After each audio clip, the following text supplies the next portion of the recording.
Bonjour à tous, je suis très contente de vous retrouver aujourd'hui pour une autre vidéo. Je continue en fait dans mes vidéos surjeteuses parce que c'est des vidéos qui m'ont été assez demandées.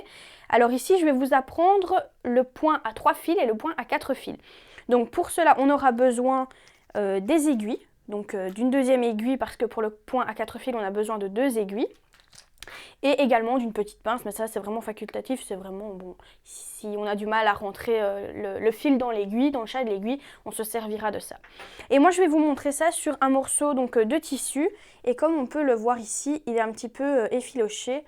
Et on verra le résultat final après avec la surjeteuse, les miracles que fait la surjeteuse.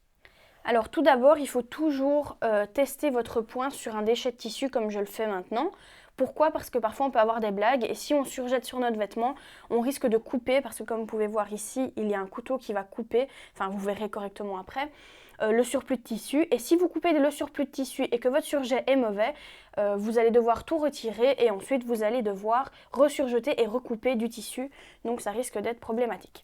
Donc ici j'ai déjà soulevé mon pied presseur. Donc je vais placer mon tissu en dessous, voilà, et je redescends mon pied presseur. Donc ça c'est pareil que pour la machine à coudre.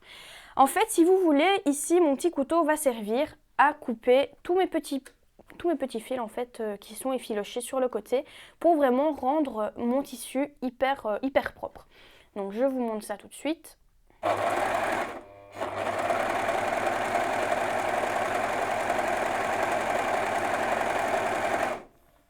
Alors moi je conseille toujours de mettre le bord du tissu contre le bord de la machine et on peut constater ici, voilà, vous voyez, ça a coupé juste ce qu'il faut. Ça n'a pas coupé mon tissu, ça a coupé vraiment les petits déchets que je n'avais pas besoin et qui rendaient mon tissu assez moche. Donc je continue jusqu'au bout.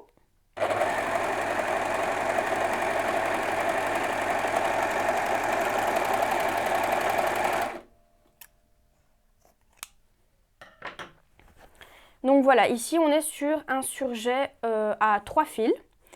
Donc vous voyez qu'il est quand même assez fin et vous pouvez quand même régler sa largeur sur le côté avec la petite roulette où il y a les différents numéros. Vous pouvez régler bien évidemment si vous voulez un tout petit peu plus large ou encore plus fin.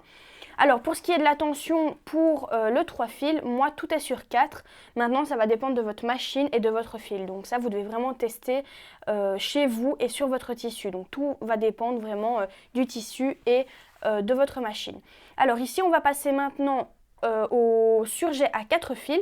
Donc pour cela je vais mettre un 4e fil de couleur pour qu'on puisse voir la différence. Donc je vais le mettre blanc. Je vais enfiler et je vais mettre également ma 2e aiguille et on se retrouve juste après. Donc on rentre bien le fil dans le 2e chat de l'aiguille. On essaye de ne pas faire de nœud. Voilà. On va ressoulever donc notre pied presseur pour pouvoir faire passer le fil blanc que j'ai choisi blanc pour que vous puissiez voir juste en dessous. Alors la plupart du temps, quand on utilise 4 fils, c'est soit parce qu'on veut avoir vraiment un surjet très large, ou bien tout simplement parce qu'on veut coudre donc 2 épaisseurs ensemble. Donc moi je vais vous montrer ici coudre 2 épaisseurs ensemble. Donc bien passer derrière, hop, parce qu'il me suit le fil. Tout va bien, voilà. Donc je mets mes 2 épaisseurs donc l'une contre l'autre, comme ceci. Et ça va aussi, avec le couteau, venir couper le fil, les petits fils ici qui sont donc indésirables. Et ça va coudre en même temps. Donc ça, c'est vraiment quand on veut coudre et surjeter en même temps. Je vais d'abord faire aller mes fils.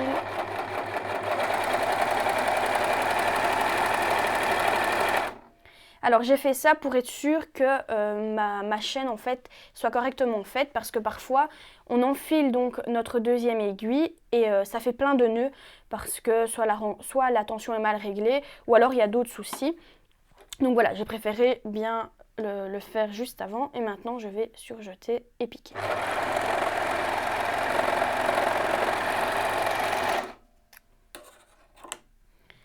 Donc voilà, ici on voit vraiment bien la différence. Donc j'ai mon fil blanc et mon fil noir juste au-dessus. Alors le fil blanc c'est celui de piqûre. Ça pique à 0,8 je dirais. Donc voilà, comme ça, si vous voulez savoir la valeur couture, oui, je dis pas de bêtises, vous savez que c'est plus ou moins 0,8. Maintenant, vous pouvez toujours mesurer parce qu'encore une fois, ça va dépendre de votre machine. Et je vais vous montrer la différence avec celui que j'ai fait juste avant, donc avec 3 fils. Hop. Donc voilà, donc ici on a celui à 3 fils et celui à 4 fils. Donc on voit vraiment bien la différence et on voit vraiment bien aussi le fait que celui-ci est beaucoup plus fin que celui à 4 fils. Alors voilà, maintenant vous savez comment faire donc le surjet à 4 fils et à 3 fils. Alors moi personnellement je ne fais jamais celui à 4 fils et je vais vous dire pourquoi. Parce que tout le monde peut faire une erreur et si on surjette et qu'on coud en même temps, comme je vous ai dit, à cause du couteau ou grâce au couteau, en fait on va couper donc dans notre tissu et si on s'est trompé, c'est la galère parce qu'on ne peut pas recoller du tissu, donc voilà.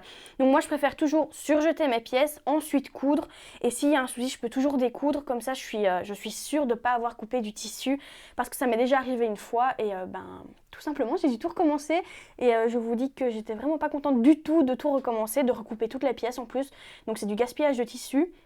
Maintenant, voilà, si vous êtes sûr que c'est des toutes petites créations, par exemple comme un coussin, vous pouvez très bien le faire, ce sont des lignes droites, il n'y a pas de courbe, il n'y a rien. Donc à ce moment-là, vraiment, vous pouvez utiliser celui à 4 fils, c'est pas un souci. Maintenant, vous savez comment on fait. Donc libre à vous de choisir celui que vous souhaitez, mais au moins vous avez mon ressenti. J'espère que ça vous a plu et on se retrouve la prochaine fois. À bientôt!